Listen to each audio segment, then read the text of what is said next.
I think deep down inside, we're all afraid of dying. And to start looking at purpose and identity is actually to say, life is finite.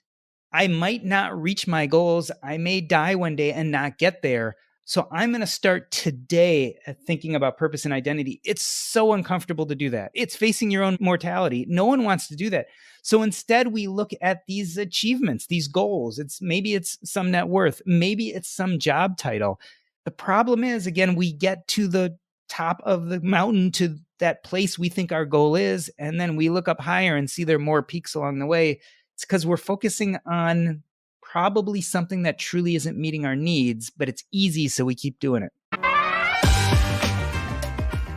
You're listening to Yo Quiero Dinero, a personal finance podcast for the modern Latina. I'm your host, Janice Torres, award-winning Latina personal finance expert. I didn't always have my financial shit together, but when I started looking for POC-friendly personal finance podcasts, I couldn't find any. And so Yo Quiero Dinero was born. On this show, I'll show you how to make dinero, how to keep your dinero, and most importantly, how to make it grow.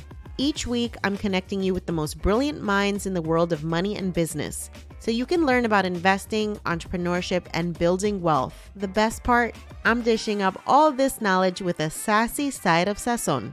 So if you're ready to be poderosa with your dinero, you've come to the right place. Let's dive in. Before we hop into today's conversation, I want to remind you to follow us on social. If you're loving this podcast and you want more community, you want to find out more about our events and all the stuff that we have going on behind the scenes, you can find us on Facebook, Twitter, TikTok, YouTube, Instagram, and everywhere else you love to hang out on the internet. If you're loving this podcast, please take a moment to leave us a review if you listen to us on Apple. It's the easiest way to share our podcast with people that you know and love, and it helps us get discovered by amazing listeners like you. So take a moment, leave us a review, share us with your friends and family, subscribe so that you never miss an episode, and make sure to check out our blog, YoQuieroDineroPodcast.com, where you can sign up for our email list and you'll never miss an episode. Plus, you get exclusive invitations to our live events, special discounts for our digital courses, and as always, our best personal finance tips and advice to help you be poderosa with your dinero. Thanks for listening. Now, let's get into the episode. Jordan, welcome to the podcast. I should say Doc G, but thank you so much for being here.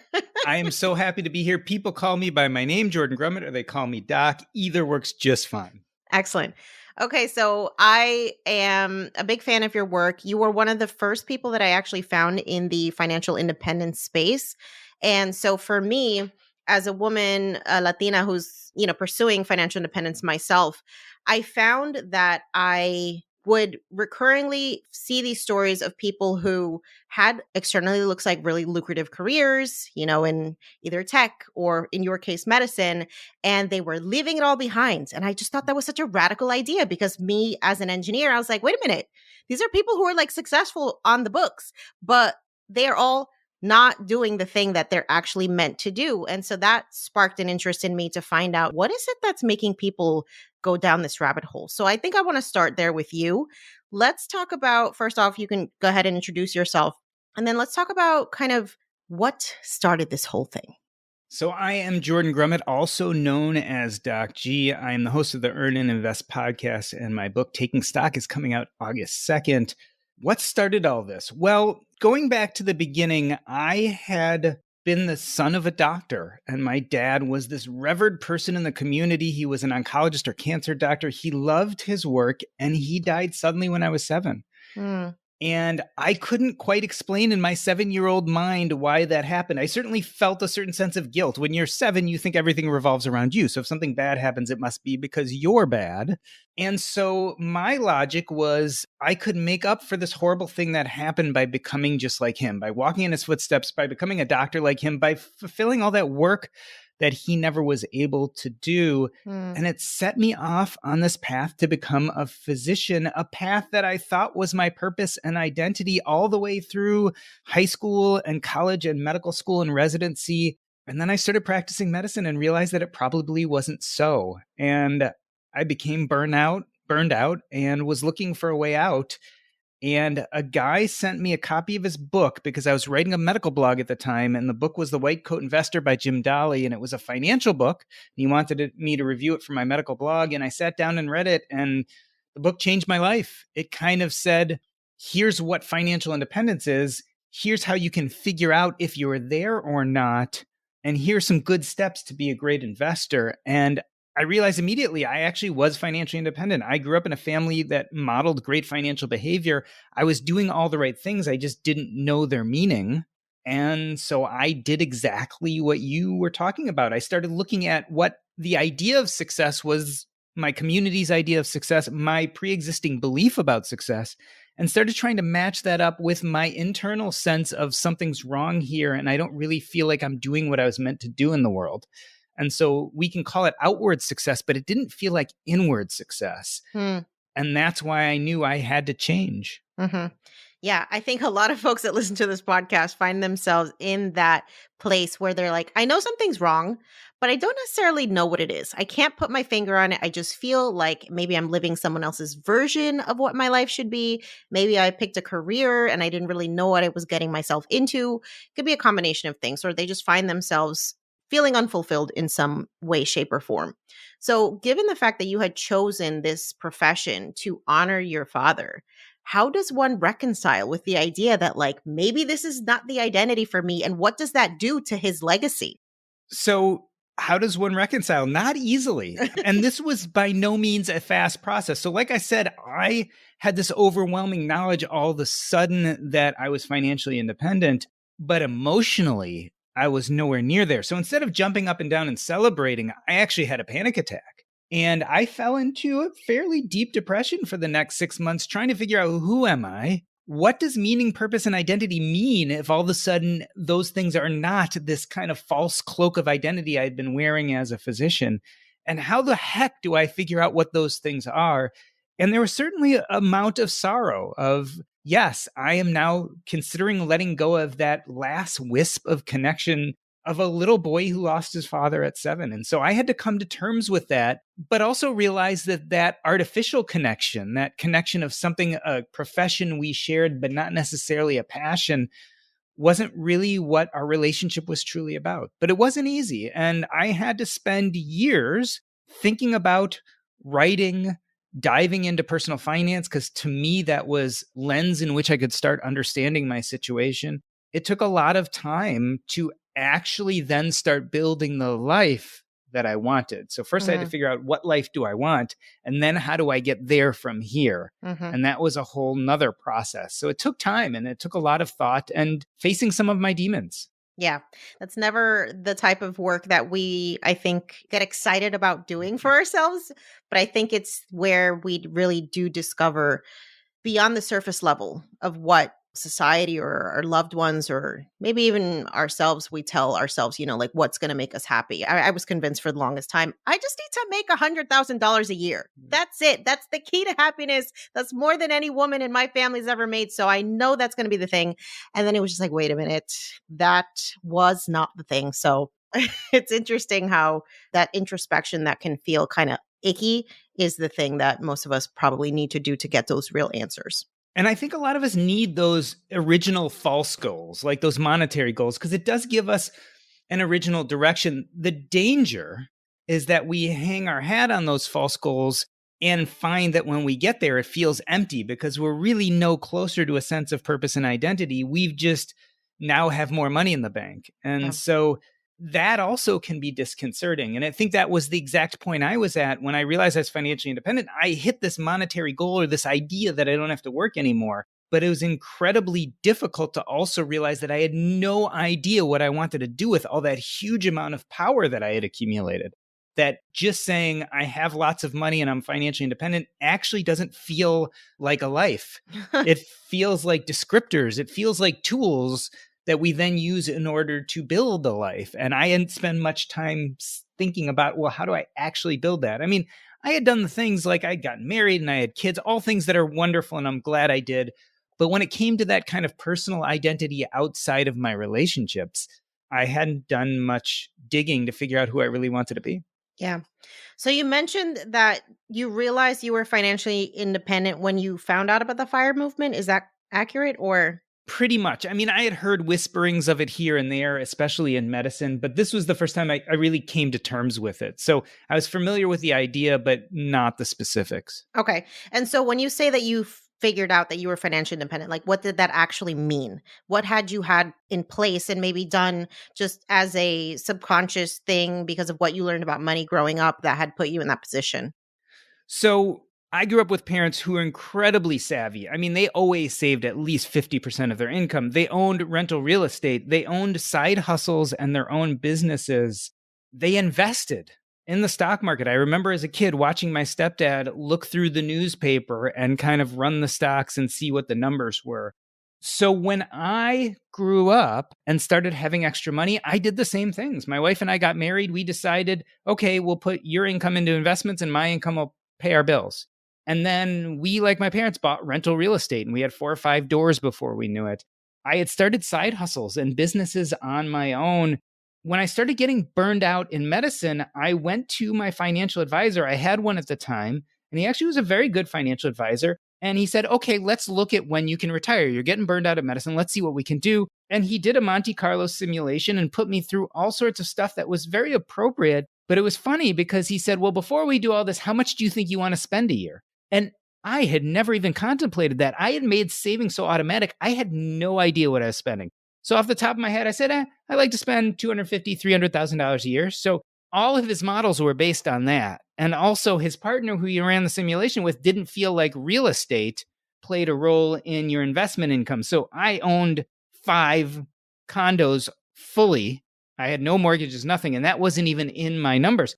So when he did his Monte Carlo simulation, he said, yeah, you're nowhere near retiring. You've got years to go. So then I went to my accountant who happened to be my mother. And I said, okay, accountant, you've been looking at my numbers. How much do I need to retire? And she kind of said $10 million. And I said, well, I don't have $10 million. And she said, okay, then you're probably not there yet.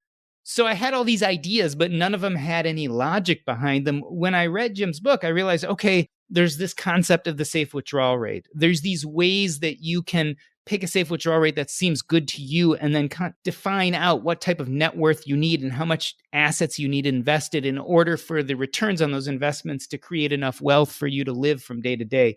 I had none of those concepts before. I had none of that vocabulary. So just realizing that it didn't answer every question, right? I still had to personalize all that information to me, but it definitely made it much more clear and I was much more able to move forward and start planning. Okay. Yeah. So that insight is really helpful. And I think this is something that I want to highlight as the importance of financial literacy when you have that information growing up, how it can set you up for future success. Right. And I think a lot of folks, especially that listen to this podcast, are the ones who are like your parents, who are setting up that foundation so that their kids end up in a better space with more information, able to have more autonomy because they have the financial skills to really start building that proficiency from the beginning. So, parents, if you're listening and you're like, why the hell didn't anyone teach me this as a kid? It happens, but I think we also have to be really cognizant that we can be that change. And also cognizant about this idea of how we teach. Like my parents taught me through modeling, but not really through didactic teaching. So we didn't do a lot of this is how you calculate your net worth. This is how you invest. It was more I kind of saw them doing it and started doing it myself. Yeah. And that explains why you're just like kind of in autopilot without the overall goal being very clear. Okay. So you come to this realization that you're burnt out from medicine. What's your plan? How do you get out of the rat race? Initially, I didn't have a plan. And that was where kind of all that depression and panic came in. There were a few things. I attacked it in 2 different manners. One is I looked at my current job and what I was doing. I wasn't ready to walk away from that identity that I had really defined me for all those years. So I couldn't just walk away. I couldn't throw the baby out with the bathwater. Instead, I said, well, let me look at what I do every day and let's slowly get rid of the things that cause the most friction. Like, what do I despise about work today? And can I get rid of it? So at the time I was seeing patients in nursing homes, I had my own practice. I was doing all sorts of side hustles. I was managing real estate. So I decided that I'm going to get rid of my practice, right? Patients were calling me. I had to run to their houses on weekends. It was all sorts of problems. So the first thing I did is got rid of my practice, and I just started seeing patients in nursing homes and doing side hustles like hospice and all sorts of other things. Then I realized the nursing home stuff was stressing me out. I was getting calls at 3 a.m. So I stopped doing that. What I was left with was hospice. Hospice and palliative care, taking care of people who are terminally ill, still felt like it fit me. It still felt like something I identified with. And I realized I probably would continue doing the work even if I wasn't getting paid for it. So I was like, okay, that is something that's part of my identity I want to keep. I was doing it a lot more full time, and I realized I could do it less and less and less until I fit it into the space and the amount of time each week I wanted to spend doing it. So what I call that is the art of subtraction. I subtracted out of my daily activities all those things that weren't bringing value and all those things that weren't congruent. And I had the benefit of having enough money to do that. There are other ways to use subtraction even when you're not financially independent, but in my case, I happen to be. The other side then was to start trying to figure out, well, what is purpose to me? What is identity? And here is where I took a lesson from my own dying patients that I was taking care of in hospice. You know, when you take care of a lot of dying people, you start hearing similar things over and over again. And one thing I would hear from people as they got closer to death is not every person, and certainly not every situation, but they'd say something to the extent of, I really regret that I never had the energy, courage, or time to, and then they'd fill in the blank, right? And so I started asking myself that same question, like, what am I not doing because it's scary? What am I not doing because I always told myself I don't have enough time? What am I not doing because I felt like I had to do work that made me a lot of money and this won't make money? And what I realized is the activities that I really loved, the writing, the podcasting, the public speaking, those were the things that were giving me a real sense of purpose and meaning, things that I had always pushed into the little time slots left because I had such a busy career that on occasional nights and weekends, I could indulge myself in this. I said, what would a life look like if, in fact, that was most of my time?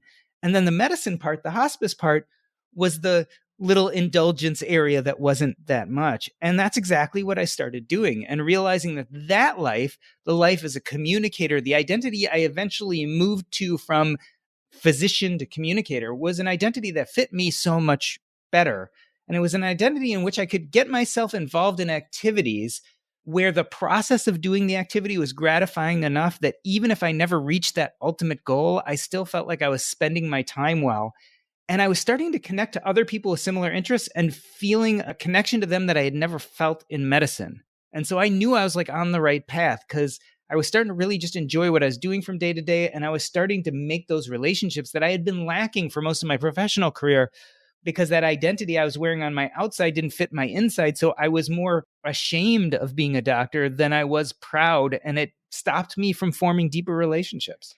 Wow, you were ashamed of being a doctor. That's insane to think about, but it's also like, I think it's a hard thing to reconcile when you realize that just this idea that people had about what your role is supposed to be, or even what, you think your role is supposed to be is not, it's not connected with who you are, It's a lot of internal turmoil that I think you have to navigate through. And I'm curious, for folks who still don't understand like what the whole point of financial independence is, I think this is exactly it. It's having that power to decide that you can kind of get out of the autopilot mode and start being a little more intentional with how you spend your time, how you earn money, what you allow in your schedule. I think so many of us feel like we have to live life in those pockets where people give us permission and we can actually be more proactive, right? And make those pockets of time bigger with money. What I love is this idea that financial independence is great because it focuses us on net worth. It focuses us on making money, and it's a great step in the right direction. But ultimately, we also have to realize that money is a tool and not a goal. It's a tool to help us live more purposeful, meaningful lives where we feel more in touch with our own identity. What's really cool is I believe that we make a certain mistake. And the mistake that we often make is that we put our finances first and wait till we get to that mountaintop and then decide, okay, now we can focus on figuring out who we are. It was the mistake I made. But think about how powerful it is if we do the exact opposite. If we start getting in touch with our purpose and identity now, and then start building our financial framework, our financial independence plan around it, I just want to make sure that people are starting to enjoy today in the midst of building financial independence, as opposed to being miserable today in order to build financial independence and figuring, well, I'll start thinking about meaning and purpose later on. Because I think that's the mistake. So, how would you recommend folks go about identifying their greater purpose? Because I know I get a lot of questions when I talk about this. People are like, I don't even know what questions to ask myself. I feel like I'm so far removed from who I'm supposed to be that I don't even know how to get back there. So there is no right or wrong when it comes to purpose. And we misunderstand this, right? Purpose can be long-term or short-term. You can have multiple purposes. Purpose can be something really important to the world, like saving the whales or what have you. Or it can be something that's totally for you only, like having a modern art collection. The point is, and I really like to go back to this visualization exercise. For me, the easiest way to think of purpose is that visualization I talked about at the end of life. If you can imagine yourself lying on your deathbed, bemoaning your life, and saying, man, I really regret that I didn't, right? And what comes next? And that's a process that isn't a one-timer. That's something you have to kind of do multiple times, really think it through.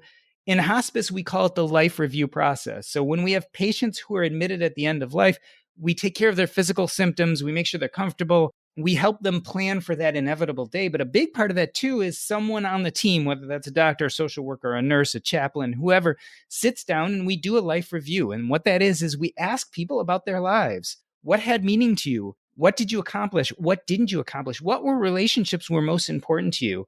What would you like to accomplish over the next few weeks? This life review process really helps us clear the cobwebs in people's minds and help them decide what they need to live what we call a quote unquote good death.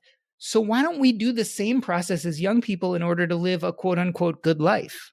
Like, the idea is, why aren't we doing more life review at a much earlier age? So I think it's a great starting place is start your own life review. You can look it up. There are tons of instructions on the internet about how to do a life review, but ask yourself those important questions now.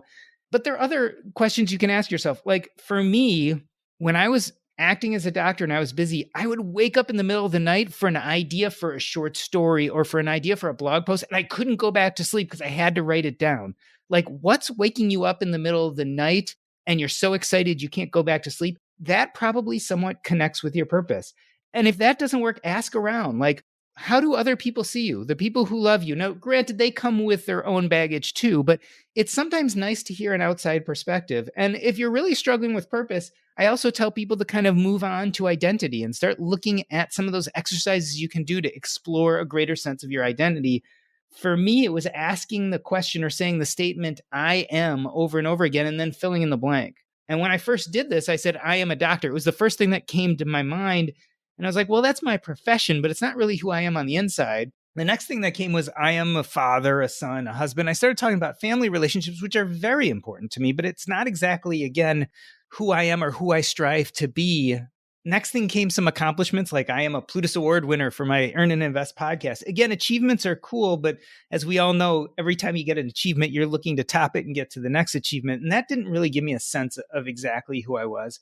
But eventually I came to the deeper stuff, and it took me a while. I am a writer, I am a podcaster, I'm a communicator. And I think when I hit on that, I'm like, oh, okay, that really best describes what I strive for on a day-to-day basis.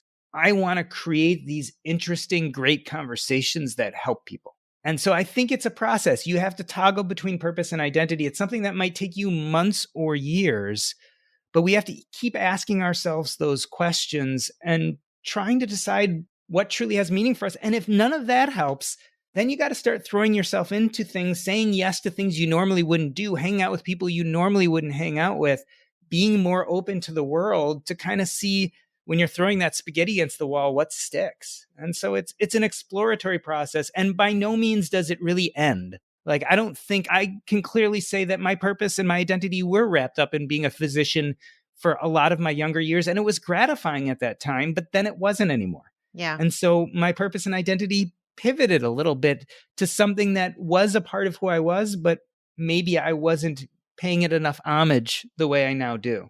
I love that. Okay, so I'm curious if you could share some money lessons that maybe you've learned from folks who are at the end of their life. Does anyone ever regret like saving too much money or spending too much money? Like, what are some of the insights that you have there? So people almost never regret working more nights and weekends. Like no one on their deathbed is like, I wish I worked more nights and weekends. No one actually on their deathbed says, my goal was a net worth of 1.5 million and I only made it to 1 million. Like no one says that. Usually it's actually the opposite. If they had money, they didn't use the money actually in pursuit of those things that really mattered to them. If they don't have money, a lot of times the regret is that they allowed the lack of money not to pursue the things that were important to them. So really our regrets focus more on who we are and what has meaning to us. People make money mistakes, right? So yeah, occasionally you're going to meet someone's like, man, I'm really sad. I took all my money and put it in the stock market and lost everything. But behind that usually is that their life was poorer because they didn't then have the fuel they needed to do the things that really had some purpose for them. I'm also curious on the insights you may have for the family members who are saying, goodbye to these folks. What are some of the biggest lessons that you have taken away from that experience? There's so much, I think, when it comes to family. I mean, ultimately, I think we as family members, our biggest struggle is to see people as they are and to accept them as they are. And so that's what I see a lot of. If you're lucky, everyone comes together at the end of life and everyone's heart opens up and people say, okay, I didn't like that you did this for a living. I didn't like that you decided to marry this person, whatever those things are. But now that you're at the end of life and I'm open to you and I realize this is who you are. And so if you're lucky, you make amends and come to a satisfactory ending. The problem is, it really is sad that we often wait for the unexpected plot twist that fixes everything at the end. And it'd be so nice. You mean life is not like a movie? Yeah, it'd be so nice if we started working towards those things sooner. So I think it's really hard for family because, yeah, I think they say, boy, I really wish we had worked on these things together earlier. And now we're at the end of life and we'll do the best we can to make up for it. But I think family members also have epiphanies because they're watching their loved one die and they start thinking about these same issues the way I think young people in general should, is they start saying, oh, grandma is dying or mom or dad is dying and they're really sad and they really regret they didn't do these things. I'm young. Maybe I should start thinking about the things that I'll regret. And so it can have that positive effect, at least if people are there and they're part of the process. Yeah. So your new book is talking about financial independence, building wealth, but also living a regret-free life. So what's the biggest takeaway you want folks to get from reading your book?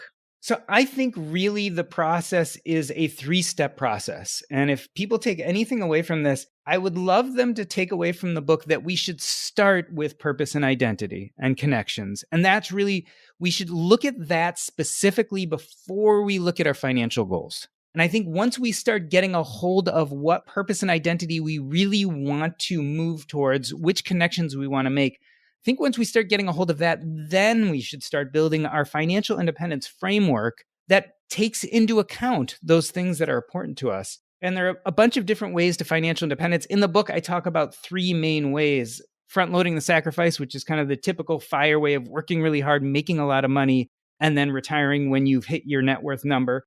That's one way.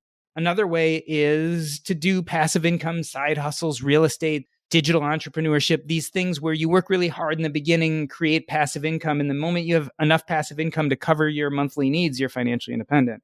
And then the last way, or the third way, which we don't really often talk about, but I think it's just as important, is if you happen to find a job you love, let's say you are an artist or an architect, and every day you go to work doing something you love and you would do it even if no one was paying for you to do it, and you can make enough money doing that to cover your daily needs, then in a sense, you're financially independent from the beginning. Yes, you're going to need disability insurance and life insurance and all those important things.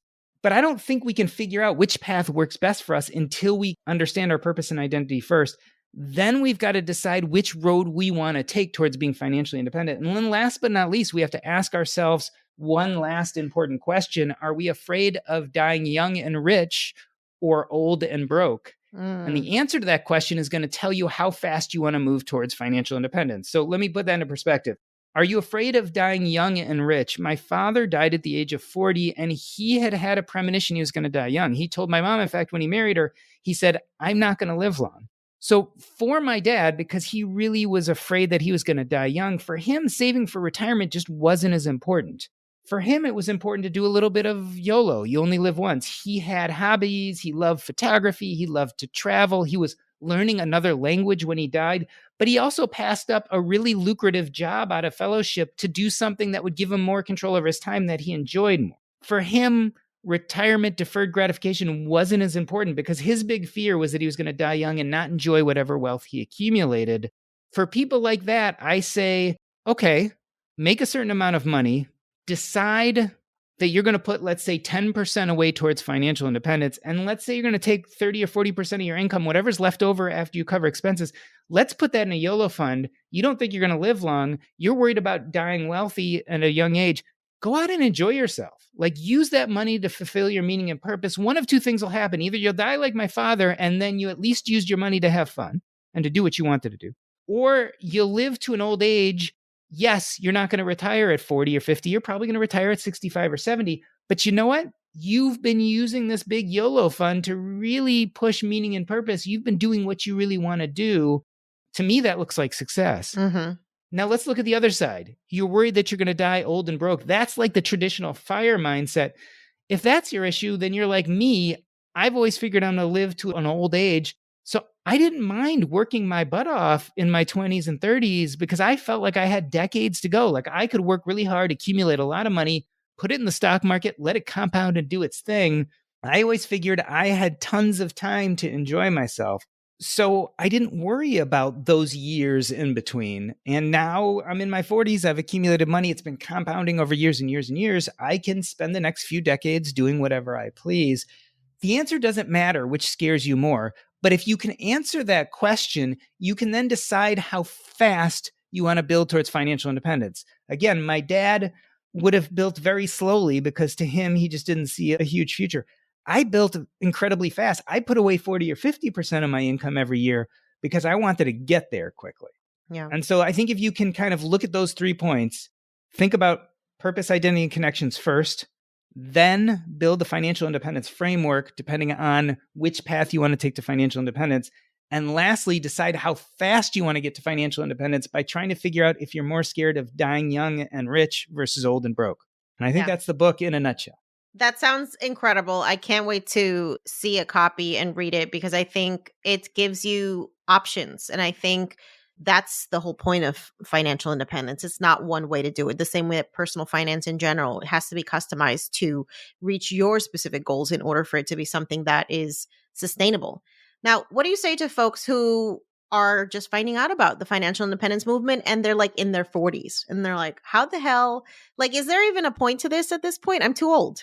You know, I think there's totally a point. And there are plenty of people who found financial independence in their 40s, 50s, and 60s. And within even a few short years, were able to make changes that make their lives better. The problem with a lot of us is we see it as very black and white. You either are financially independent or you're not. The truth of the matter is there's lots of shades of gray in the middle of there. So you could be 45 or 55 or 60, make a few changes, start investing, let compounding start taking effect. You might not be financially independent yet, but maybe you're a lot better off than you were. Maybe there is a little breathing room to take that extra vacation or to start picking up that hobby that's really meaningful to you. It's amazing to see when life becomes intentional, how many options and opportunities there are. And I think that's the key. I've seen lots of people start working on financial independence in their 50s and 60s, and within 5 years, their lives are totally different and better. Maybe they're already financially independent because it went a lot faster than they thought it was when they really knuckled down and realized what they needed. A lot of people aren't financially independent, but feel like the options are endless. Yeah. I can absolutely attest to the power of intentionality. I feel like I've accomplished more in the past 5 years than I did the first, in all of my 20s. And it really was because I just didn't have a goal. I didn't have a goal for what I was trying to do. I didn't have a really clear grasp of like what I wanted my life to look like. I was just kind of subscribed to this typical consumerist, acquisition, capitalist way of living where you just work to acquire the things and the things will make you happy. And unfortunately for most of us, that's just not enough. And it's easy. What I call it in the book is all that stuff is the low-hanging fruit. It is scary to actually look at the more difficult stuff. And believe it or not, I think the reason it's scary is I think deep down inside, we're all afraid of dying. And to start looking at purpose and identity is actually to say, life is finite. I might not reach my goals. I may die one day and not get there. So I'm going to start today at thinking about purpose and identity. It's so uncomfortable to do that. It's facing your own mortality. No one wants to do that. So instead, we look at these achievements, these goals. Maybe it's some net worth. Maybe it's some job title. The problem is, again, we get to the top of the mountain, to that place we think our goal is, and then we look up higher and see there are more peaks along the way. It's because we're focusing on probably something that truly isn't meeting our needs, but it's easy, so we keep doing it. Mm-hmm. So I'm going to guess the answer to this, but if I had to ask you to leave us with one thing that we can all do right now to start to create a life that is less regretful, what's the one thing? So again, it may sound a little repetitive, but I think you have to put purpose and identity first. I think really those are the first steps. I'm not saying ignore your finances. I'm saying take some of your mental energy away from your finances. Let's start working on purpose and identity. And I promise you, that's the harder part. Mm-hmm. Once you get past that hurdle, or at least you're in the process of jumping over it, you will find that your financial independence framework is manageable. But you've got to start in the right place. And it's exactly what I didn't do. Yeah. Most of us don't. Yeah. Doc, this has been an awesome conversation. For folks that want to find out more about you, your podcast, your platform, your upcoming book, where's the best place for us to find you? All right. So the book, Taking Stock, A Hospice Doctor's Advice on Financial Independence, Building Wealth, and Living a Regret-Free Life, is available August 2nd through Ulysses Press. Easiest way to find me or the book is to go to jordangrumet.com. That's JORDANGRUMET.com. The reason I send you there is pretty much it's a hub for everything book, as well as my personal finance podcast, Earn and Invest, my personal finance blog, Diversify, as well as my medical blog that I haven't written in a few years, but it is connected there. If you just want to hear the podcast, it's earnandinvest.com. But those two places are the best place to reach me. Awesome. Thank you so much for the work that you do and for really giving us the insight that I think we need when it comes to the things that you're going to regret at the end of your life. It's never going to be about money. It's going to be about way more. And so the faster that we get to really prioritizing the things that matter, which is discovering why you were put here on this planet, I think we will all find ourselves at the end of that road, whenever that may be, having a lot less of those regrets that so many folks that you encounter speak about. So thank you for your insight and for your information. Thank you for having me. It's been a pleasure. Thanks for listening to today's episode. If you are ready to take your dinero to the next level, sign up for our free 14-page guide, The Financially Lit Latina, the ultimate blueprint for becoming poderosa with your dinero. This 14-page guide includes our best tips on money mindset, budgeting, debt repayment, career, investing, financial independence, side hustles, and more. And you can get it completely free. So to get your copy of the Financially Lit Latina, just head over to yoquierodineropodcast.com/start. That's yoquierodineropodcast.com/start and start transforming your dinero story today. Until next time, stay empowered, stay inspired, and stay poderosa.